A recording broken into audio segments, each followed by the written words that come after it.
Senador Davi Alcolumbre trai ministros do Supremo Tribunal e aceita pela primeira vez colocar em votação pedidos de impeachment de ministros do Supremo Tribunal Federal, logo após a rejeição do Messias ali na sabatina no Senado Federal. Uma grande bomba cai ali no Supremo Tribunal Federal, vinda do próprio Davi Alcolumbre. Nós vamos trazer essa matéria aqui. E mais, pessoal, olha só, o Lula resolveu acionar de forma inédita o STF para poder correr atrás do prejuízo e voltar com o Messias para o Supremo Tribunal Federal. Isso ninguém esperava. Será que o Lula vai conseguir ali com seus amigos, seus comparsas do Supremo Tribunal fazer ali uma reviravolta? Ele prometeu vingança e ele vai fazer. Preste atenção nessa matéria que temos para trazer. E temos ainda um vazamento de bastidores em Brasília, porque o senador Flávio Bolsonaro, que é o pré-candidato da direita para presidente do Brasil em 2026, parece, ao que tudo indica, nós vamos mostrar aqui, parece que ele fez um grande acordo, um acordão com o ministro Moraes, e foi por isso que o Messias foi rejeitado na sabatina do Senado Federal. Agora chega essa bomba aqui, chega essa notícia para nós vamos esclarecer isso aqui, porque essa informação chegou direto de Brasília, que o Flávio Bolsonaro, em acordo com o ministro do Supremo, parece ter feito aí essa dívida, entre aspas, para poder rejeitar o Messias ali em Brasília. Nós vamos contar tudo isso aqui agora, pessoal, mas antes eu quero te pedir para dar um like nesse vídeo, para se inscrever aqui nesse canal. Esse vídeo está sensacional. Quem vai trazer a primeira matéria é o advogado, jurista, comentarista que sabe tudo, o André Marcília. Preste atenção no que ele tem para falar e em seguida nós voltamos com as outras matérias. Alcolumbre fala em impeachment de ministro do STF pela primeira vez. Tem pegadinha aí? Qual é a pegadinha? Vamos lá. A coluna Painel da Folha revelou que o presidente do Senado sinalizou pela primeira vez para a oposição que está disposto a pautar impeachment de ministro do STF em 27 e, se pressionarem, talvez agora, em 26, ainda nesse ano antes das eleições. O Alcolumbre, no entanto, quer algo em troca. E o que ele quer em troca, eu vou te contar agora. E também te contar qual é a pegadinha nessa troca que ele está querendo e como a oposição pode se desviar dessa pedra no caminho que é a negociação com o Alcolumbre. Eu sou André Marcília, advogado constitucionalista e comentarista jurídico. O Painel da Folha, que é essa coluna que eu mencionei, está dizendo que o Alcolumbre sinalizou a senadores da oposição que está disposto a pautar impeachment de ministro do STF, como eu mencionei, sobretudo em 2027. Já te conto qual seria esse ministro ou esses ministros. O ponto é que ele quer, em troca, a reeleição para a cadeira da presidência do Senado. E aí é que a porca torce o rabo, como a gente diz. Há uma ala da oposição que está dizendo a ele, ao Alcolumbre, o seguinte: me traga provas concretas, não dá pra gente confiar em você, palavra de Alcolumbre vale nada. E aí essa ala da oposição está pedindo que o Alcolumbre dê algum sinal, por exemplo, abrir diretamente um processo de impeachment contra ministro. Ele poderia abrir o processo e segurar esse processo, e aí a oposição então entregaria de volta a ele a reeleição e o processo seguiria. Seria uma forma de, olha, me dê aqui que eu te dou ali, me entrega um pouco que eu te entrego o resto.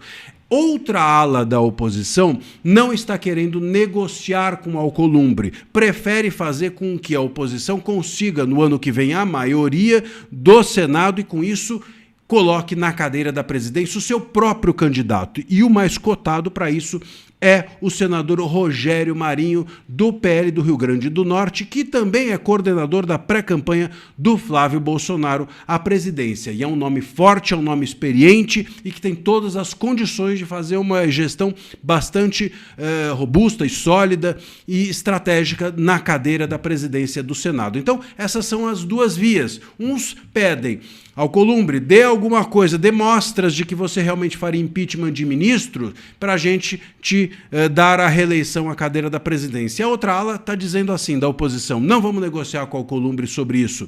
O Alcolumbre deu já duas mostras importantes, né, vamos dizer assim, que foi colaborar com a saída do Messias, que foi colaborar com a derrubada do veto da presidência, mas não dá para confiar no Alcolumbre a ponto de achar que isso é suficiente para acreditar que ele pautará impeachment de ministro se ele for reeleito para a cadeira da presidência, porque até agora o que o Alcolumbre fez foi trabalhar com o governo, foi trabalhar com os ministros do STF, e certamente o Alcolumbre tem dívidas importantes com os ministros do STF para serem pagas, para serem cumpridas. Enfim, seja como for, o fato é que se houver algum tipo de negociação, vamos aqui lembrar que o Alcolumbre já chegou a dizer que mesmo com 81 senadores a favor do impeachment de ministro do STF, ele não pautaria o impeachment. Então esse é o Alcolumbre. É importante a gente entender. A política se faz com negociação, mas é preciso que você conheça aquele com quem você negocia. E essa preocupação, portanto, da oposição é completamente legítima.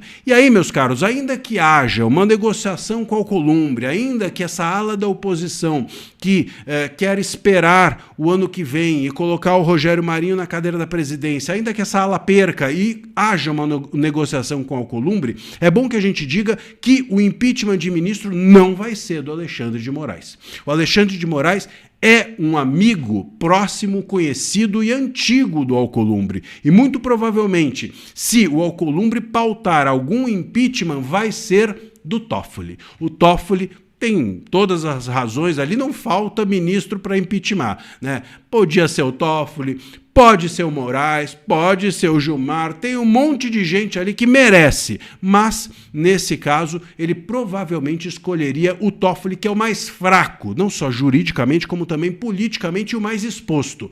O Moraes é um amigo antigo do Alcolumbre, o Gilmar é muito forte dentro do Congresso e o Toffoli seria aí o bode expiatório que entraria para a história junto do Messias como o rejeitado. Pela primeira vez o Messias foi rejeitado, agora seria a primeira vez na história, há tanto tempo, 132 anos, né, não havia uma rejeição de um nome indicado para o STF. Agora, o Toffoli entraria também como o primeiro ministro do STF a ser impeachmentado. Vamos ver o que vai acontecer. A verdade, meus caros, é que se eu tivesse como sugerir, a minha sugestão seria: esqueçam o Alcolumbre e foquem no ano que vem. Se houver uma maioria dentro do Senado, o Rogério Marinho pode entrar na cadeira e aí ele próprio pauta o impeachment e outras pautas mais importantes para a direita certamente poderão estar nas mãos do Rogério Marinho, até porque ele está relacionado à campanha do Flávio Bolsonaro, que também provavelmente será o vencedor das eleições. Com Flávio no executivo, ligado ao Rogério Marinho na cadeira da presidência do Senado, a direita pauta o que ela quiser. Certamente essa seria ou será uma melhor solução. Vamos aguardar o que a oposição vai fazer com esse tabuleiro, essas possibilidades de peças que tem no tabuleiro à disposição dela. E agora nós queremos falar que o Lula está recorrendo aos seus amigos do Supremo Tribunal e ele promete que vai reverter essa situação vergonhosa, vexatória, que foi o primeiro ministro ali, ou o primeiro candidato a ministro do Supremo, que foi rejeitado pelo Senado Federal. Isso nunca aconteceu na era PT, nem com Lula e nem com a Dilma, e ele passou essa vergonha. E agora nós vamos saber como que ele pretende aí reverter essa situação. Será que vai conseguir? Vamos ver. Tapetão! Lula vai acionar o STF contra a rejeição do Messias? Sim, você ouviu certo. Depois da maior derrota do governo Lula, que fez história depois de 132 anos que ninguém era rejeitado, aliados de Lula e de Messias agora estão juntando juristas para colocar Messias no STF na base do tapetão. Eles querem processar o Davi Alcolumbre no STF.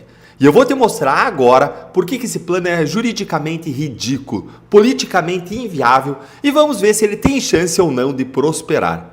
Presta atenção nisso, porque o que esses advogados estão dizendo é tão absurdo que dá vergonha alheia. Dá uma olhadinha aqui comigo no que saiu nesta coluna aqui do Igor Gadelha no Metrópolis, chamada Aliados de Lula e Messias estudam acionar STF após derrota no Senado. Apesar do discurso do governo e do próprio Jorge Messias de que é preciso aceitar a derrota, aliados do ministro na AGU e de Lula estudam acionar o STF após a votação do Senado que rejeitou a indicação do presidente. Quem encabeça esse circo aí é o advogado Marco Aurélio de Carvalho, que é coordenador do grupo Prerrogativas, aquele grupo contra a Lava Jato, mais conhecido como Clube da Impunidade. Daquele advogado que falou, se o crime já aconteceu, para que punir? O Marco Aurélio ele é também amigo pessoal do Messias e do Lula. Olha só que coincidência, né? Lê aqui comigo o que foi que ele falou. Ele disse: estamos reunindo um grupo de juristas para avaliar a conduta de Alcolumbre. Ele funciona como uma espécie de juiz. Ele não deu ao sabatinado condições que pudessem enfrentar a sabatina. Há um desvio de finalidade dele na condução do processo. Que coisa mais ridícula. O Senado não é tribunal, Alcolumbre não é juiz. O Senado vota por escrutínio secreto, em sessão política, conforme artigo 52, inciso 3 da Constituição.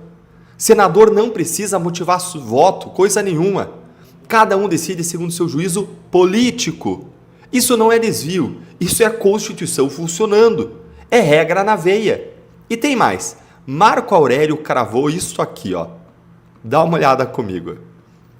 Uma vez preenchidos, a competência é vinculada. Ele está falando uma vez preenchidos os requisitos aqui de notável saber jurídico e conduta ilibada, que são os requisitos para alguém ser indicado, ser aceito, entrar no Supremo Tribunal Federal. Ele está dizendo aqui que a competência é vinculada, ou seja, seria obrigatório o Senado aprovar dele, ou para aprovar o Messias.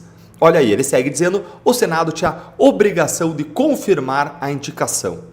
Gente, isso aí é um outro absurdo digno de perdedores que não sabem aceitar a derrota. Competência vinculada não existe nesse processo. A decisão de cada senador ela não é vinculada, ela é discricionária. E ela é insondável, tanto que o voto é secreto. Se existisse decisão vinculada, obrigatória, para que mesmo que a Constituição mandaria o Senado votar, hein? Bastaria então que o Senado funcionasse como um cartório. Olhar ali se a documentação do Messias estava em dia, se ele, olha, foi aprovado em direito, tem um mestrado, tem um doutorado, não é condenado em nenhuma ação criminal, e bate um carimbo.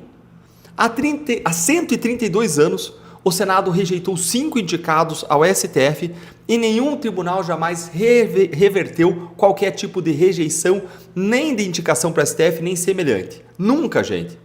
Nem as rejeições para outros cargos que aconteceram no Senado, como aconteceu há pouco tempo no caso do Defensor-Geral da União. Nem também o que aconteceu há alguns anos, quando alguns colegas do Ministério Público, indicados ao Conselho Nacional do Ministério Público, foram também rejeitados no Senado. O sistema funcionou exatamente como deveria. Decisões políticas de cada senador, insondáveis. A gente até pode discutir se o voto tem que ser secreto ou se tem que ser público, para o senador prestar contas para o seu eleitor. Agora, de uma forma ou de outra, o voto é discricionário, o voto é político. E pega esse detalhe agora que destrói o resto da tese aí do Prerrogativas. O STF tem jurisprudência consolidada de que atos interna corporis do Legislativo, coisas que dizem respeito a regimento interno, condução de sessão, ordem dos trabalhos, não são revisáveis, não são sindicáveis pelo Poder Judiciário. São dezenas de precedentes nessa direção. O Supremo não entra em decisão política do Senado, embora tenham acontecido algumas anomalias recentes, como a CPI do INSS e aquela do crime organizado, em que o Supremo quebrou seus precedentes para se autoblindar. Pedir que o STF reveja a conduta do Alcolumbre numa sabatina é pedir que o Supremo reescreva a separação dos poderes, basicamente aí passando uma borracha em cima do Legislativo, como fez a Corte Suprema lá na Venezuela, debaixo de Chávez e depois Maduro. Tem mais um detalhezinho aqui que mata de vez esse plano de malucos. Moraes e Dino são 2 dos ministros que mais blindaram o governo Lula nos últimos anos, mas, segundo a imprensa, eles acabaram de atuar contra o Messias. Se nem eles querem um AGU dentro do Supremo, a chance disso prosperar no STF é 0. Foi 42 contra 34 votos ontem no Senado. Lula e Messias apenas vão amargar outra derrota no Supremo se eles resolverem tentar essa iniciativa de maluco. E agora nós temos outra matéria importantíssima, porque está correndo uma conversa em Brasília de que o Flávio Bolsonaro teria conversado com o ministro Moraes, feito um grande acordão para manipular ali, né, e através de conversas e de acordos no Senado Federal, conseguir assim então a reprovação do Messias. Por quê? de acordo ali com o Flávio Bolsonaro, né? Na verdade, a direita não queria o Messias de forma nenhuma. Será que existe um acordo mesmo entre o Moraes, entre o Flávio? Será que existe alguma coisa desse tipo? Vamos ver essa matéria e voltamos em seguida. O papo que tá rolando na internet é de que a direita, a oposição, fez um acordo com Alcolumbre e até mesmo com Alexandre de Moraes para enterrar a CPMI do Banco Master em troca da rejeição do Messias no STF, ou até mesmo do voto da dosimetria. Eu estou escutando isso de vários lugares, até de pessoas que acompanham a política de perto. E esse boato, no início a gente não ia responder, mas ele foi tomando uma proporção muito grande. Então eu acho que isso tem que ser esclarecido. E ninguém melhor para esclarecer isso do que a pessoa que estão falando por aí que fez essa articulação. Lembrando, a CPMI do Banco Master, ela é uma CPMI que tem um potencial de acabar de vez com a vida desses amigos do Vorcaro no STF. E também o próprio governo Lula. Então você acha mesmo que a gente abriria a mão tão facilmente de uma CPMI que tem esse poder explosivo? Eu acho que não, mas não acredita em mim não. Tá? Não confia em mim não. Vamos ouvir o próprio Flávio Bolsonaro falando isso. Isso acabou vindo à tona por uma apuração feita pela jornalista Malu Gaspar, que é uma grande jornalista. Ela conquistou o respeito do povo brasileiro pela coragem, pela dedicação e pela credibilidade que ela tem. Mas neste caso, eu acho que ela está ouvindo fontes erradas.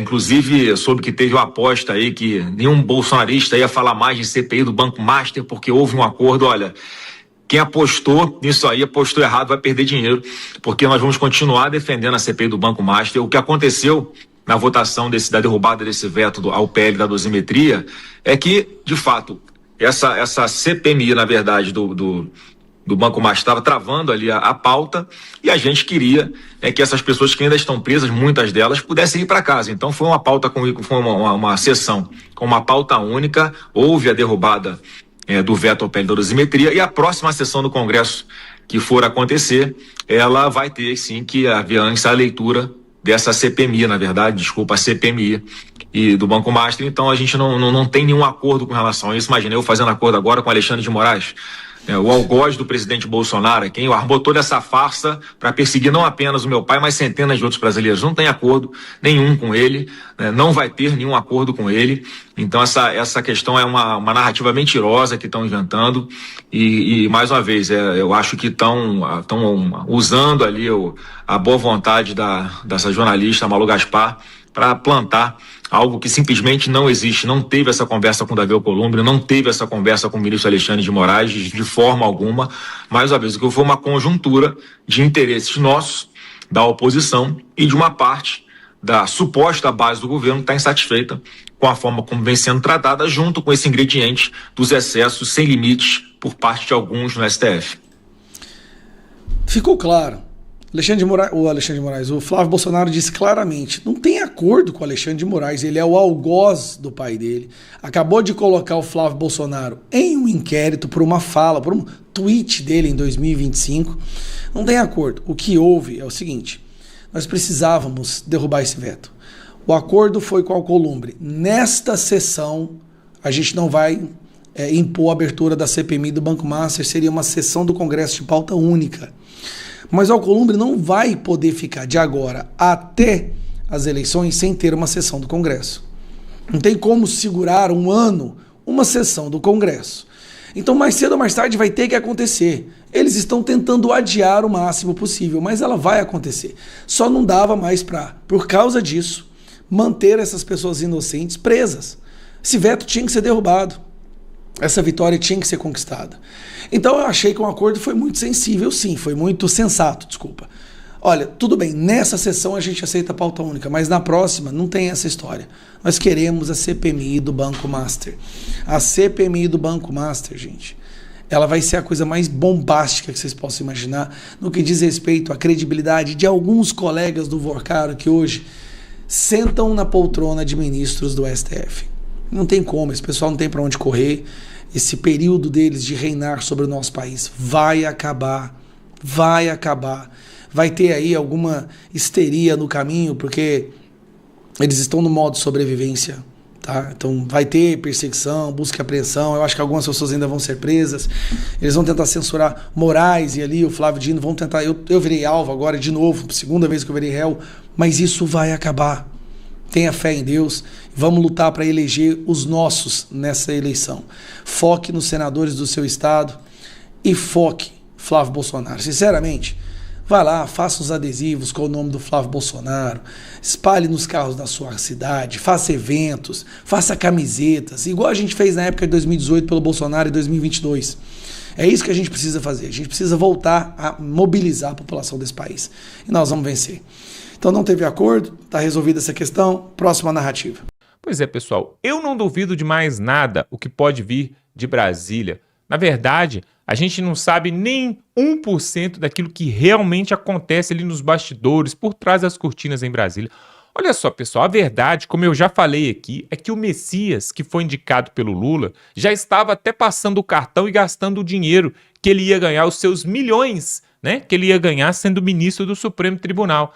Agora, o Lula prometeu, ele falou antes da votação do Messias, ele falou o seguinte, que se o Senado reprovasse a indicação dele, que teria reviravolta, que teria troco, que ele iria dar o troco, ele iria se vingar. O Lula é muito vingativo, ele já prometeu que ia se vingar do povo brasileiro e está se vingando, né? Olha só o tanto de imposto que nós pagamos aí, né, todos os dias por causa dessa vingança de Haddad, de Lula e de companhia.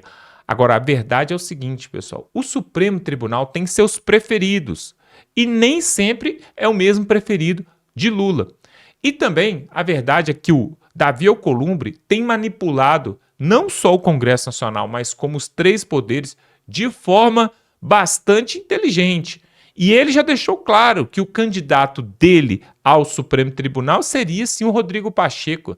É aquela tal dívida que também nós já falamos aqui, que um político tem com o outro ali em Brasília. O Davi Alcolumbre tem uma grande dívida com o Rodrigo Pacheco. Até onde se sabe, parece que é uma dívida de indicação política, né, de ajuda nas eleições, coisas lícitas, mas sabe-se lá o que esses políticos, né, Hugo Mota, Davi Alcolumbre, o próprio Lula, né, o centrão ali, sabe-se lá o que eles combinam, né, nas escuras e que a gente não fica sabendo. Agora, o Flávio Bolsonaro, né, ele inclusive fez um discurso nessa semana, ali logo após a rejeição, a reprovação do Messias, ali na sabatina do Senado, Flávio Bolsonaro tem um discurso forte, já falando com voz de presidente do Brasil, ali no Senado Federal, falando que vai reduzir os impostos, vai aumentar a segurança pública e vai fazer uma retomada no Brasil. Olha só, um tom de discurso que nós não vemos o Flávio Bolsonaro fazer, e ele pegou ali a palavra no meio da sessão ali no Senado Federal e falou: nós vamos mudar esse país, nós vamos acabar com esse tanto de imposto e vamos devolver aí a paz, a tranquilidade, a democracia real para esse país. Falou nesse sentido, nessa linha. E aí, pessoal, nós que sabemos que o Flávio Bolsonaro é muito diferente do seu pai Jair Bolsonaro, Bolsonaro tem aquele jeito truculento, né? Fala palavrões, xinga todo mundo e tal. O Flávio Bolsonaro não. O Flávio Bolsonaro é um advogado, empresário, dono de uma rede aí de chocolates, né? De lojas de chocolate. Senador da República, é outro naipe. Então, talvez, depois de muitos anos, nós vamos ter aí um presidente, quem sabe, um presidente que saiba pelo menos conversar, né? Um presidente que tenha cultura, que tenha estudo, né? O último que nós tivemos, na verdade, foi o FHC, Fernando Henrique Cardoso, que tinha uma certa postura, né? A altura de um país deste tamanho, pessoal. Nós não podemos aceitar um analfabeto, né? Uma pessoa que é totalmente irregular, totalmente irresponsável, um desgoverno na frente desse país, uma pessoa que, na verdade, só defende as minorias, não quer saber de defender realmente o interesse do povo brasileiro, aquilo que o povo realmente precisa. O que nós precisamos é de alguém que vai olhar o interesse de todos, não somente de um grupo de pessoas, daquela minoria ali que foi excluída. E, finalmente, parece que nós temos visto, inclusive, os banqueiros, a Faria Lima, né? temos visto a classe dos empresários mais altos apoiando a candidatura de Flávio Bolsonaro, porque, claro, pessoal, imagine você tem uma empresa com 100 funcionários, você tem que alimentar 100 famílias, só que você vê essa carga tributária, essa insegurança jurídica, né? E tudo que tem acontecido no Brasil, a vontade que dá é de sumir e ir para outro país. Só que agora você vê uma esperança no fundinho do túnel, com o Flávio Bolsonaro podendo ganhar as eleições, como as pesquisas já têm apontado. O empresário, que talvez o seu negócio ali foi do seu avô, passou para o seu pai e agora está na sua mão, ele vê isso como uma esperança, uma grande esperança. E outra coisa, hein? O Lula perdendo, não tendo sucessor nenhum para poder continuar aí nos próximos anos correndo, né, disputando para presidente, ele não só perde a cadeira no executivo, mas também vai enfraquecer toda a cadeia da esquerda nas prefeituras, no governo dos estados, como por exemplo tem o governador da Bahia, tem aí o governador ali no Ceará, e também no Congresso Nacional. Deputados e senadores esquerdistas, principalmente do PT, vão ter muita dificuldade para se eleger nos próximos anos. Aí alguns falam assim, não, mas isso é impossível de acontecer, o partido não vai acabar assim da noite para o dia só por causa do Lula. Pois é, pessoal, você se lembra do PMDB? Acabou, virou o MDB, depois virou outra coisa, nem sabe mais o que é. Você se lembra, e olha que o PMDB é lá atrás do José Sarney, né? Você se lembra do PSDB que tinha o José Serra, que tinha o Aécio Neves, né? Geraldo Alckmin lá atrás, quando foi governador também de São Paulo. Esse PSDB acabou, os tucanos, né? Famoso tucano. Hoje existe um outro partido com outras pessoas e totalmente fraco. Então, as coisas acabam, pessoal. Existe um ciclo, a vida útil, né, de um partido. E parece que o PT chegou mesmo ao fim. Prova disso é a rejeição do Messias ali no Senado. Algo que não acontecia pelo menos há 4 décadas. Vamos ficando por aqui. O que não pode deixar de acontecer é você se inscrever no canal. Gostou do conteúdo? Você quer receber mais vídeos como esse? Se inscreve aqui no canal. Dá um like nesse vídeo. Eu quero te pedir também para compartilhar, pessoal. Olha só, você sabia que quando você compartilha esse vídeo, você consegue chegar a pessoas que eu não consigo chegar? Aquele seu parente, o seu amigo. Então, aqui embaixo tem uma setinha para o lado, assim, se você clicar nela, você vai abrir o grupo do WhatsApp, o Facebook, o grupo da família e ali você compartilha. Sabe por que eu peço para compartilhar? Porque muitas pessoas não têm acesso a esse conteúdo e não acreditam que a direita ainda está viva nesse país e não vê também o que esse desgoverno tem feito. Então, se você compartilhar, nós podemos chegar a mais pessoas. Faça esse favor para você mesmo, para este país. Compartilhe esse tipo de conteúdo. Vamos ficando por aqui e até a próxima.